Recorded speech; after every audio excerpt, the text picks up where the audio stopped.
The internet is one of the United States' most robust and growing industries. It enables free and open communication among billions, and it's been the backbone for protests around the world. But a new bill proposes we give the power to censor the internet to the entertainment industry. It's called Protect IP, and here's how it works. Private corporations want the ability to shut down unauthorized sites where people download movies, TV shows, and music. Since most of these sites are outside U.S. jurisdiction, Protect IP uses a couple different tactics within American borders. Firstly, it gives the government the power to make U.S. internet providers block access to infringing domain names. They can also sue US-based search engines, directories, or even blogs and forums to have links to these sites removed.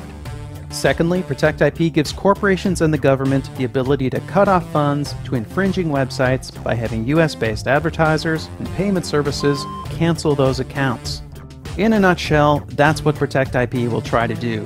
But in all likelihood, it'll do something else altogether. For starters, it won't stop downloaders. You'll still be able to access a blocked site just by entering its IP address instead of its name.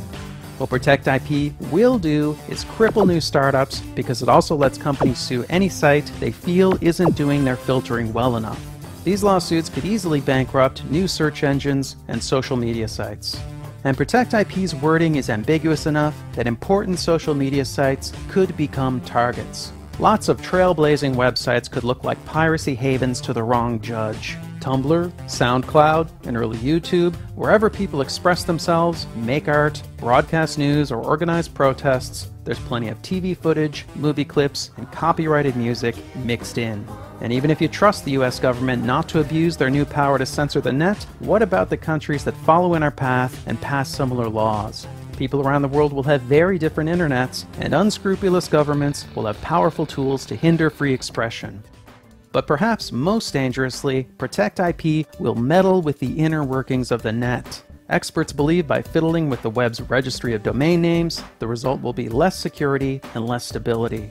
In short, Protect IP won't stop piracy, but it will introduce vast potential for censorship and abuse while making the web less safe and less reliable. This is the internet we're talking about. It's a vital and vibrant medium, and our government is tampering with its basic structure so people will maybe buy more Hollywood movies.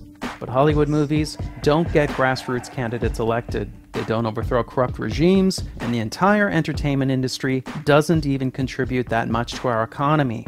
The internet does all these and more. Corporations already have tools to fight piracy. They have the power to take down specific content, to sue peer-to-peer software companies out of existence, and to sue journalists just for talking about how to copy a DVD. They have a history of stretching and abusing their powers. They tried to take a baby video off YouTube just for the music playing in the background. They've used legal penalties written for large-scale commercial piracy to go after families and children. They even sued to ban the VCR and the first MP3 players. So the question is, how far will they take all this? The answer at this point is obvious. As far as we'll let them.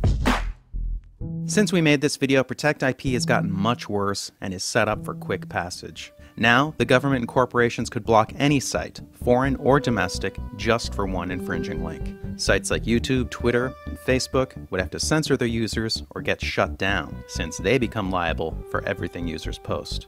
And ordinary users could go to jail for 5 years for posting any copyrighted work, even just singing a pop song.